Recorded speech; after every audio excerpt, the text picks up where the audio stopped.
God did not create man to train himself. Paul wrote, "Let no man deceive himself. If any man among you thinks that he is wise in this age, let him become foolish, that he may become wise. For the wisdom of this world is foolishness before God." 1 Corinthians 3, verse 18 and 19. Fathers and mothers need God's inspired wisdom found only in the Bible for parenting, for training their offspring. Of all the occupations women do, about the most important is being a godly mother. And almost anything that a woman can do, a man can do too. But a man cannot give birth to a child. We have the wrong equipment.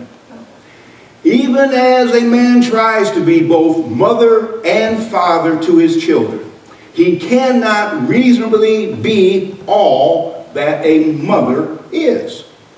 What a strong argument in favor, besides the biological aspect of reproduction, that God desires male and female, not male and male or female and female to be the children's parents.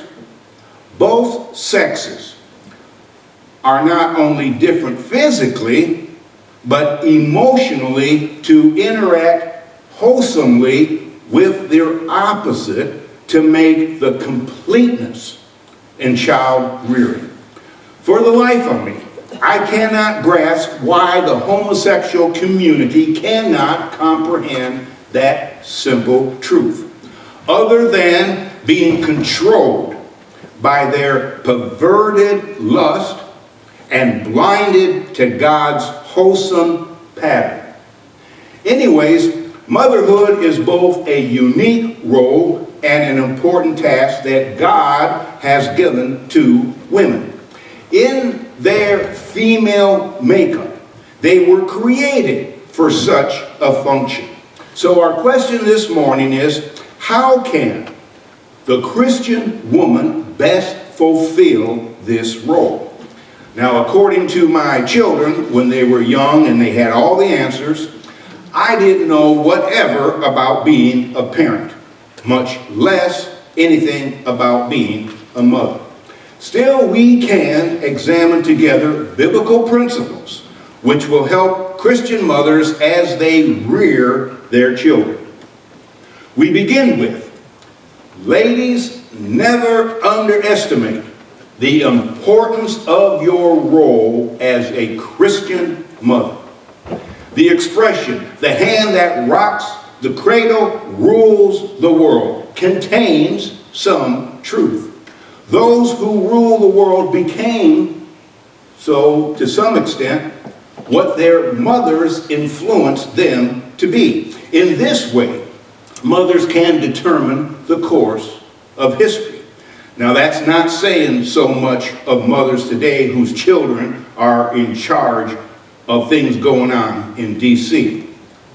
Feminists have devalued the importance of the personal involvement of a mother in the rearing of their children. The biological truth is that women have children. The communal fact is that women generally look after the children. Since this can keep women from achieving as much as men, the feminists have a vested interest in saying that it doesn't matter whether the mother looks after her own children or a daycare center does. Mothers do not buy into this twisted propaganda of the devil. Daycare is just another woman looking after your children. Which female is more capable, a stranger or the mother? My generation was probably the last one when growing up where it was natural for the father, the husband, to work away from home and the mother or wife to be at home with the children doing the domestic duties. Back then, the common household was able to survive on one weekly paycheck. Now, I know that times have changed and that some mothers have to work outside of the house, and they may be able to make the satisfactory arrangements for their children's care. However, you should never assume that someone else can take your place as the mother. Nobody is better qualified to take care of your children than you are. Let no feminist tell you that you are second best. Some mothers who are well educated and quite capable of holding down employment outside voluntarily choose to stay home and be full-time mothers. Now, the feminists would say or call that as taking a step backwards. Knowing you only have a short period in life with your young children around your feet, you see that this is not a backward choice. The government recently calculated the cost of raising a child from birth to 18 years old and came up with this figure: $160,140 for the middle income family. Now, you talk about a sticker shock. Now, that doesn't even include the college tuition, but just getting them through the 12th grade. But $160,140 isn't so bad if you break it down. That is translated into $8,896 a year, $741.38 a month, or $171.08 a week. That's a mere $24.24 a day, or just over $1 an hour for having one child only at your residence.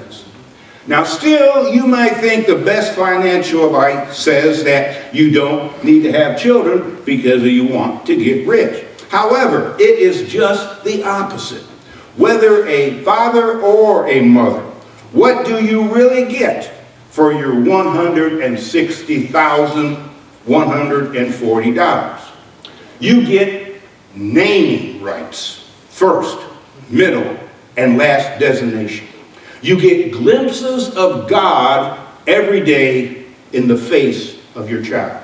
You get giggles under the covers every night, more love than your heart can hold, butterfly kisses and tight hugs. You get endless wonder over rocks, ants, clouds, and oven-baked warm cookies. You get a hand to hold, usually covered with peanut butter and jelly or dirt. You get a partner for blowing bubbles, for flying kites, for building sandcastles and skipping down the sidewalk in pouring rain. You get to make finger painting, carve pumpkins, hide and seek playing, catch lightning bugs, never stop believing in Santa Claus. You have an excuse to keep reading The Adventures of Winnie the Pooh, watching good cartoons or wholesome Disney movies, and wishing upon a star. You frame hearts and butterflies under refrigerator magnets, and you collect spray-painted noodle wreaths for Christmas. You get handprints sets that are in clay for Mother's Day, and you get cards with backwards scribbled letters for Father's Day. For $160,140, there is no better value out there, Mom and Dad. You get to be a hero for just retrieving a Frisbee on the top of a garage roof, for taking the training wheels off a bike, for removing a splinter, for filling up a wading pool, for sweet-talking a wad of gum out of braided hairs, and coaching a team that never wins, but always gets treated to ice cream regardless. You get a front row seat in your family history to witness the first step, the first word, and the first solid foods. A new young mother told her friend, "My child is eating salads now. Bits of paper, crayon, dog, and cat food." You're there for the very first time behind the wheel when they drive over the curb. And the first date, which of course that boy or girl you would not have picked, but you get to be part of all of this. You are immortal. You get another branch added to your family tree. And if you're blessed, a list of limbs in your obituary called grandchildren. You receive an education at home in psychology, nursing, criminal justice, communication, and human sexuality that no college can match. In the eyes of a child, you rank right up there with the angels. You have all the power to heal a boo-boo, to scare away the monsters under the bed, to patch a broken heart, to police a slumber party and ground them forever, and to love them without limits, so that one day they will too, like you, love without counting the cost. Enjoy your children and grandchildren. Proverbs 127 verse 5 says, "Behold, children are a gift of the Lord. The fruit of the womb is the reward like arrows in the hand of a warrior. So are the children of one's youth. How blessed is the man whose quiver is full of them." Secondly, mom, give your children the gift of love, which is the best gift that you can give your child. You are blessed if you are able to give your children a comfortable house or a home, a nice clothing, and tasty meals. However, making those provisions is not really as important as giving your child love, unconditional love, undeserved love. The kind of love that God showed when he gave his son for a sinful world. The type of love he exhibits daily by causing the rain to fall both on the righteous and the unrighteous. Older Christian women are to teach younger Christian women to love their children with that kind of love. An unloved child, or a child who thinks that he or she must earn or win love, is a child who does not have self-worth. If he doesn't value himself, he is not likely to value others. The unloved children of today become the criminals, the thieves, the rapists, and the murderers of tomorrow. And let me say, Satan desires unloved children. A boy came up to his mother and handed her a piece of paper. After his mom dried off her hands on the dish towel, she read the following: "For cutting the grass, $5. For getting a good report card, $5. For running errands for you by going to the store, $5. For cleaning up my room, $3. For taking out the garbage, $2. Total owed $20. So the boy's standing there expecting payment. So his mother picked up a pen, flipped the paper over, and wrote, "9 months I carried you inside of me, no charge. The times I sat with you and doctored you and prayed with you, no charge. For all the weeping that you caused me through the years, no charge. For all the nights that were filled with dread and the worries I knew were still ahead, no charge. And when you add it all up, the full cost of love is no charge." So when the son finished reading what his mother had written, there was great tears in his eyes. He looked straight at his mother with humiliation and said, "Mom, I sure do love you." And then he took a pen and in big, great size letters he wrote, "Paid in full." Mothers have a distinctive opportunity and a unique talent to love their children unconditionally. So we grown-ups can be grateful to our mother for having given us that kind of love. And you can recall thinking as a youngster, I don't care what you say about me, my mother loves me and thinks that I am great. Loving your child, of course, does not mean excusing him or her of her misbehavior. But it does mean continually to love them completely in spite of that misconduct. Even when the behavior results in the child being disciplined, punishment can be administered lovingly. Thirdly, Mom, you need to set a Christian example. After all, the second most important gift that you can give to your children is a Christian role model. Many children are brought into this world and then they are turned over to someone else. They live in the house with the biological parents, yet spend very little time with them due to busy schedules or interests that exclude the kids.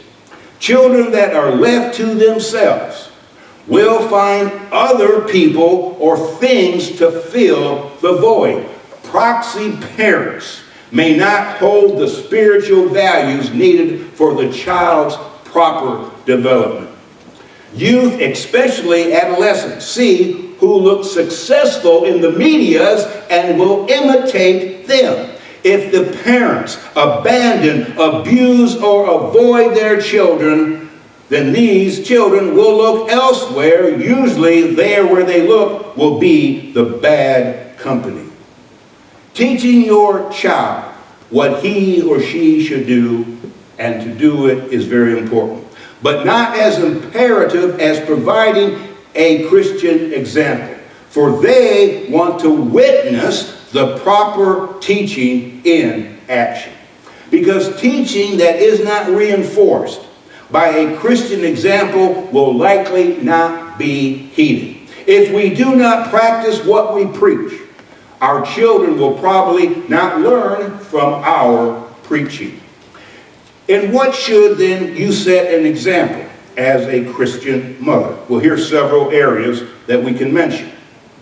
Set an example in how seriously you take your religion. If your faith is important enough for you to cause you to go to all the worship services, even in difficult circumstances, your children will realize that you are thoughtful about New Testament Christianity, that God has first place in all things, even over family members. Set an example in how you treat people. Do you treat others kindly? Or do you often exhibit a mean, uncaring attitude in the way that you deal with folks? Do you treat others kindly in that way? How do you treat others now will impact on how your children will deal with others later on after they're done following in your shadow.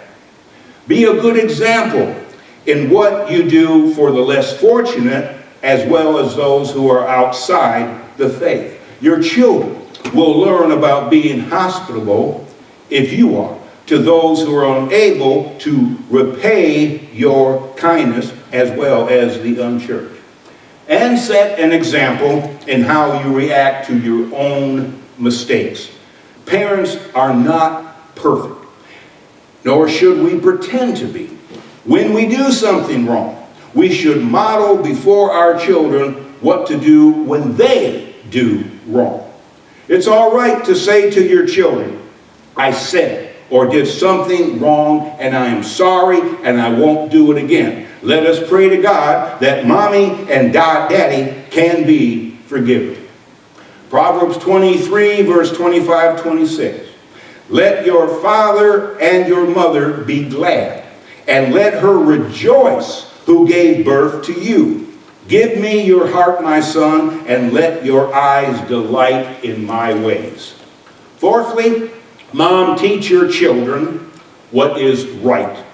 While this instruction is specified as the father's responsibility in Ephesians 6 verse 4, that does not mean that the mother has no responsibility to teach the children right from wrong. Mothers were expected to teach in Old Testament times. Proverbs 1 verse 8, hear, my son, your father's instruction, and do not forsake your mother's teaching. Chapter 31 verse 26, she opens her mouth in wisdom, and the teaching of kindness is on her tongue.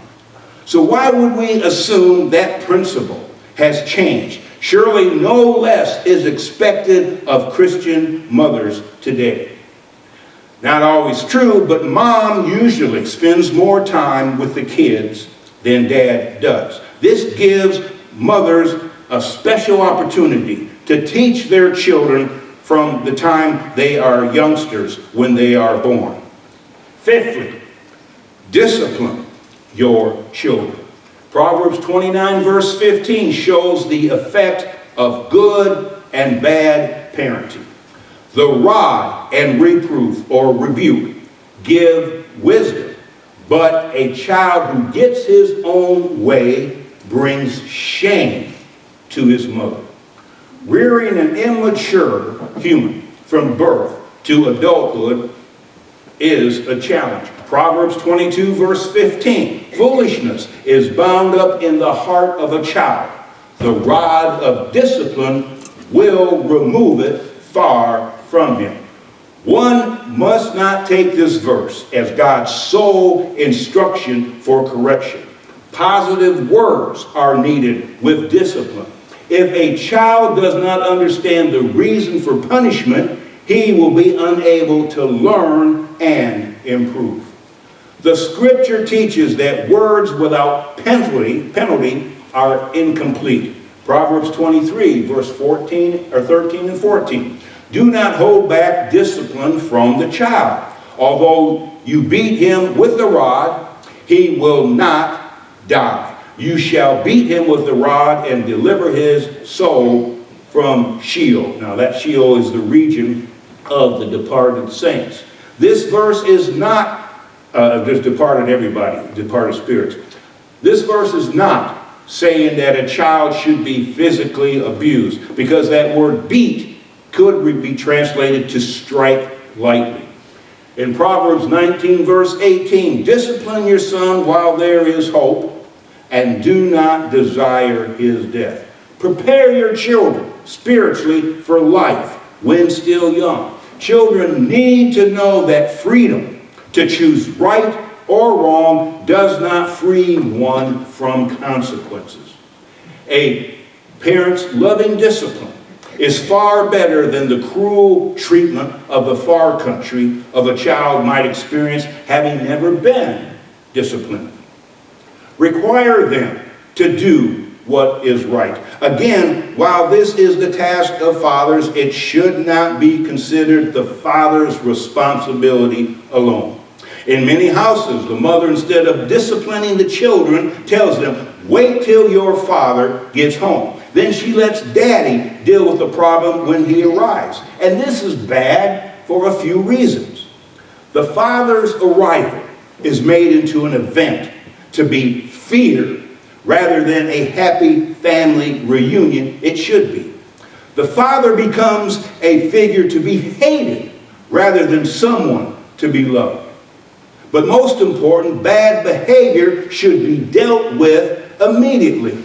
As a rule, to postpone the consequences of misbehavior for hours is to lose the good effect of discipline.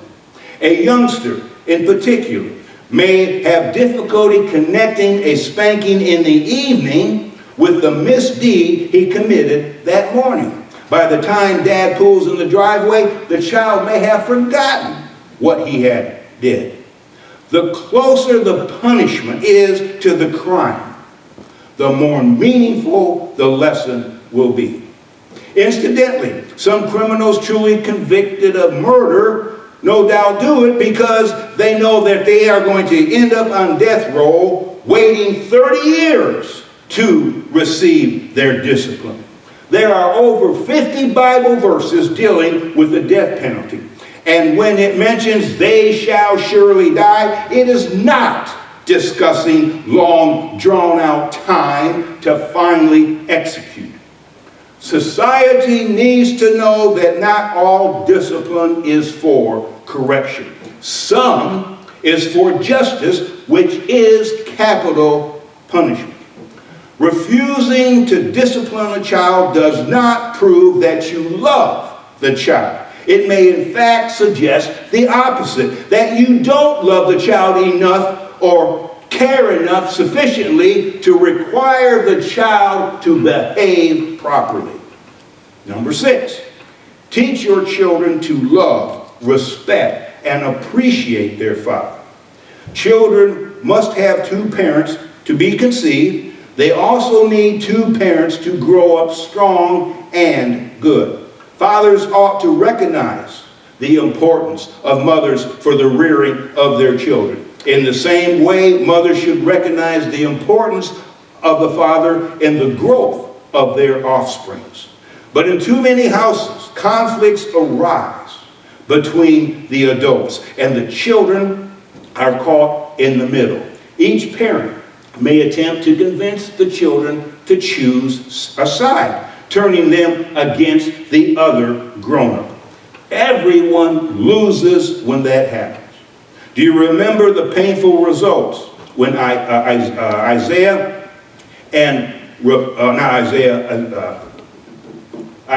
and Rebekah were divided in the dealing with their children? That's recorded over in Genesis 27. The children was Jacob and Esau. The Christian mother ought to build up her husband in the eyes of the children in spite of him having all his faults. And the father does the same for the mother to the children. Number 7, mom, make the home a safe haven. A home isn't just a place where one is fed, clothed, and sheltered. Physical necessities are only a small part of the child's needs. Children need positive emotional, mental, and especially spiritual development. The family dwelling should be a place where peace is found. The home should be, to the greatest extent possible, well ordered, happy, and attractive. At home, all their needs, but not all their wants, should be satisfied. Adolescents naturally spend more and more time away from parents to develop relationships with others, and that is important for their social development. However, some leave because they find better refuge in the home of their peers. Turmoil at their house makes it like a war zone than a place of peace.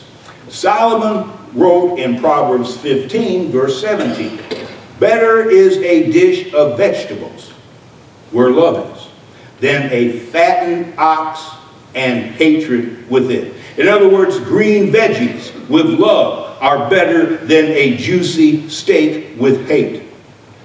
Home is a place where children want to be and not feeling that they just have to be. Mothers and wives are to be keepers at home and are in 1 Timothy 5:14. Different versions say guide the house, manage the homes, keep house, which is translated out of the Greek to be a house ruler or to rule the household.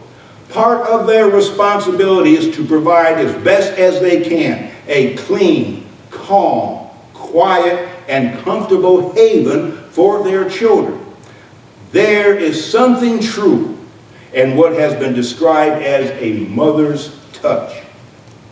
A mother who had just put her little boy down to bed, viewing his tranquil smile on his face, was overheard to say as she went out the room, closing the door so gently and tiptoeing down the hallway, "This is one more day when I worked from sun, S-O-N up, to sun, S-O-N down." Finally, Mom, give your children wings. You need your children to develop to the point to get along without you. Every task has its own temptations. The responsibility to make a living carries with it the attraction to work all the time and forget other duties, as well as the enticement to strive for riches. The task of being a loving mother also has a special temptation. Dutiful Christian mothers are tempted to go beyond mothering love and engage in smothering love. Many mothers want to keep their children to themselves for the rest of their lives. They are reluctant to let them go to grade school, high school, to go off to college, or take a job or a spouse out of state. Their children grow up without spending any time away from them. They smother their children with love and attention, never letting the children do anything for themselves. The result may be that their children grow up to be forever dependent on their mothers, unable to make decisions that are important for themselves. As a Christian mother, you must realize that the task of parents is to make self unnecessary. You want your children to be able to look after themselves personally, to get to work, and to make a living. You want them to form their own homes, to do a good job on bringing up their own children, and to take a place of responsible, faithful, working members alongside the rest of the Lord's New Testament church.